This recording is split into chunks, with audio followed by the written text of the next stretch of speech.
I really can't give Mattel enough praise when it comes to what they did with Justin Roadritter this year. They released him not once but twice in the 2024 mainline, in a 2-pack and here as a single.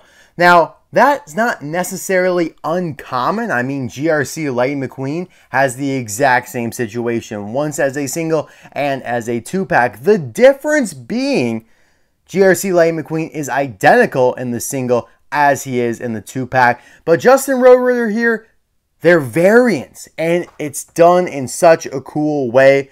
The version in the 2-pack here does not have his weapon loaded because he already shot it, and it is sitting right there on Ken Enginoki's windshield as shown in the Cars on the Road Road Rumblers episode. So this is a great movie moments 2-pack. It's not just like Mafas Fong and Chris Revstovsky, who really are not a movie moment. And that's how all 2-packs had to be back in the day. Basically, from 2006 to 2011, every 2-pack, for the most part, appeared together in the movie. And before, there was a part of 2011 they didn't do it, but most of the 2-packs, they literally showed the frame in the movie on the card back of where the two characters appeared. And then they really got out of the habit of doing that over the last 5 to 7 to 8 years. And so it's really cool here that they did him without the weapon, and then as a single without Ken Enginoki, he still has the weapon loaded up there in the barrel, and they gave him a different expression before shooting, and then kind of his shocked after, oops, I didn't mean to do that expression. So cool, so above and beyond. I mean, who would have ever expected? I mean, I certainly wouldn't have expected Mattel to do that. It's like, okay, you're releasing him twice. That's what you did with Jeremy. Jeremy was in the 2-pack with Chiefess, and he was released as a single last year. Road Rumbler, but he's the exact same both ways. Justin Roadritter, they went above and beyond, made them different, gives us a reason to buy both. I am a humongous advocate of that. I love it. It's one of the best things Mattel has done for the fan base. It's a little bit of a fan servicey thing that not a lot of people are going to notice, like the casual collectors, the parents. They're not going to realize, oh, hey, that Justin Roadritter is different from the one that we already have. They're not going to really notice that, so that's why, to me, it's like a fan servicey thing, and I really appreciate that. Now, this guy came out of 2024 Singles Case J. That has only hit Greece, Canada, Australia, and Mexico. I guess when I say only, I should really say it's only not hit the United States yet. Of course, the U.S. is only on Case H, so thanks to Astro Smokey, I was able to get this from him down in Australia. I did already review the case as a whole, link in the description below, and card suggestion pop up in the top right hand corner. I also already reviewed every single card from the case, and I already reviewed Justin with Ken. So this is kind of the scraping the bottom of the barrel almost. Like we're getting down to the end of all that Case H or Case J action and the Justin Roadritter saga here. But I love the artwork. The artwork is the same as with Ken, but I'm totally fine with that. You do have the new for 2024 logo on the single and the 2-pack because, of course, both are new. Now, GRC McQueen has the exact same situation, but both are the same. So it's a little bit of a different animal there. On the side here or on the back, you can see some other recent Cars on the Road releases. Jessica Carville and Jason Roque debuted in Case H, which I just said is hitting the U.S. at Walmart and H-E-B stores right now. Tony Motorfeld and Chris Freedman from Case G, that hit Walmart and the whole entire world now. For the most part, I know I said the whole entire world. I bet there's a lot of people out there who don't have access to it, but the major markets have gotten Case G as of now. President Mater was Case E, Deputy McQueen Slime was Case D. So a nice little selection of recent stuff, although I would have preferred if they put Van Campbell on the back here as well, because Van is literally in the case with Justin Roadritter, whereas none of those other cars are actually in the same case as Justin. I don't think any of them are actually. But anyways, guys, I'll be right back with this guy all opened up.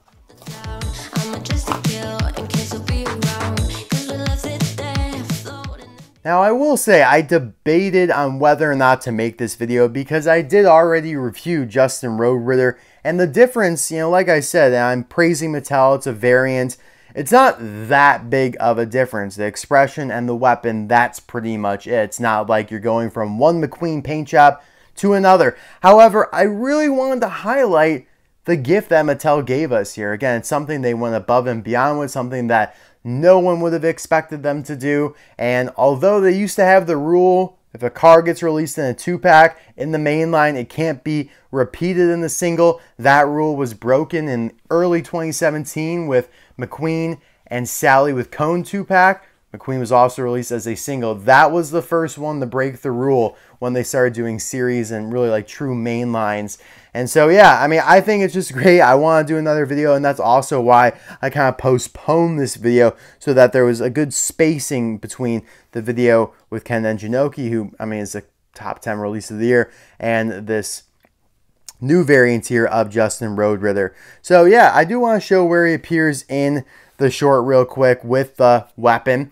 And yeah, I mean, the expression's very accurate. I mean, he's smiling a little bit. He's kind of enjoying McQueen's speech, I think, is what the dealio here is. And then somehow he accidentally triggers the weapon to fire, and it's just a little like soft Nerf gun type projectile. So now he's kind of got the surprise, like, oh shoot expression.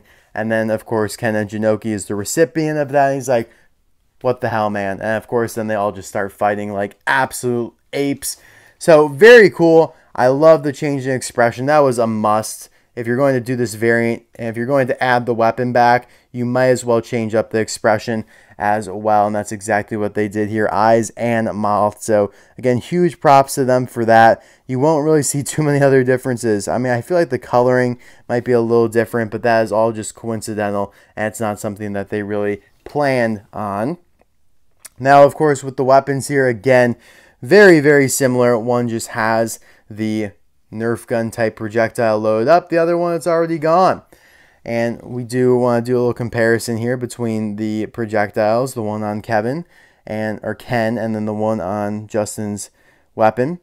It does look to be colored a little bit differently, but yeah, that's as to be expected.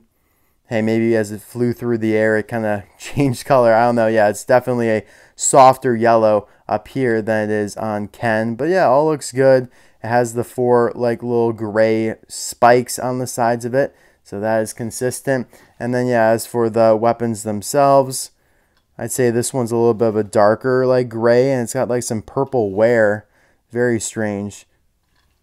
But yeah, it looks really good, consistent.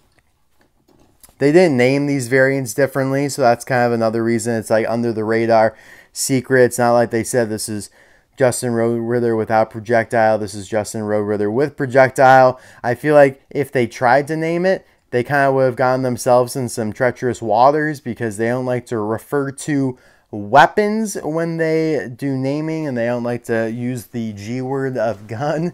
And of course, yeah, I mean, we know that from Holly Shiftwell with electroshock device.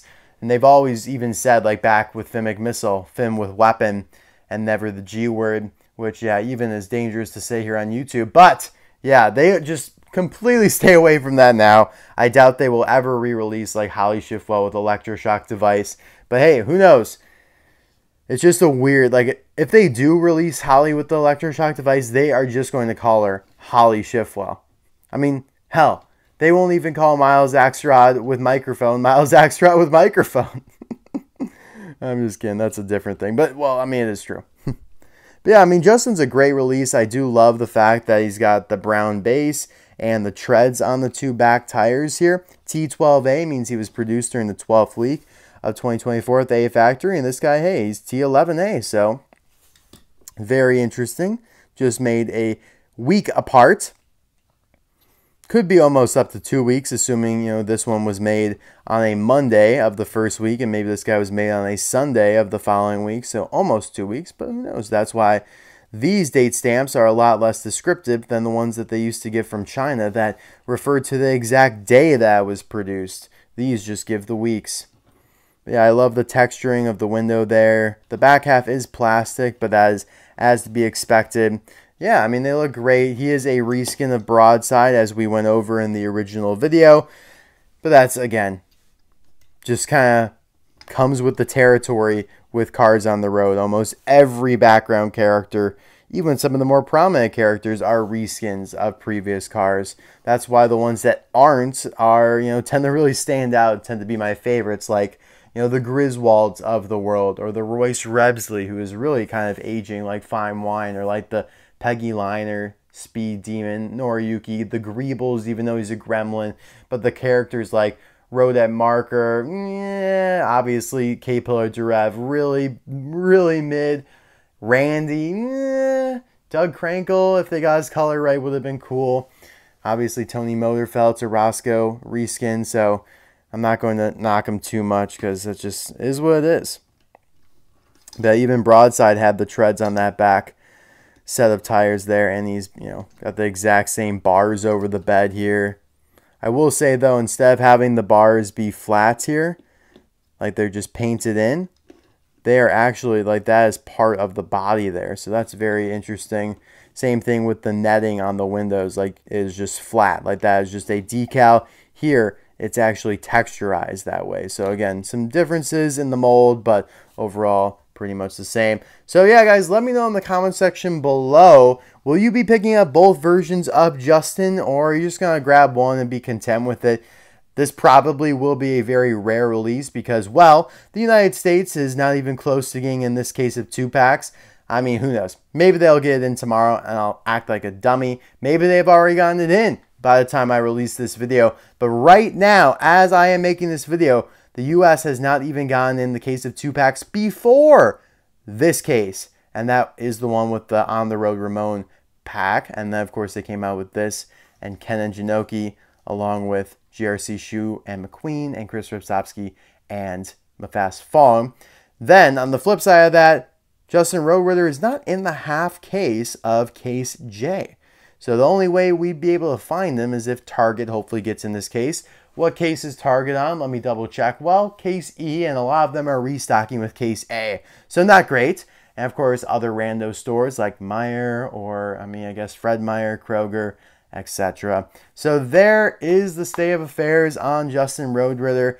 Let me know what you guys think. I feel like a lot of people are just going to be grateful to find one of them. I mean, who knows? Maybe he'll end up being a peg warmer. It all kind of depends on the 2-pack situation, which very well could improve like that. Like last year, we were in a similar boat, and then all of a sudden, that last case of 2-packs comes in hot, and then the second to last case of 2-packs also gets released in mass, and it's like, all right, wow, thought Bella Cadaver was going to be extinct, and then she's just not. She's actually kind of peg warming a little bit. So it's just weird how things can really change on a dime like that. But yeah, Justin Roadritter here, fantastic addition to the Road Rumblers collection. I do like Jason a little bit better just because he's girthier.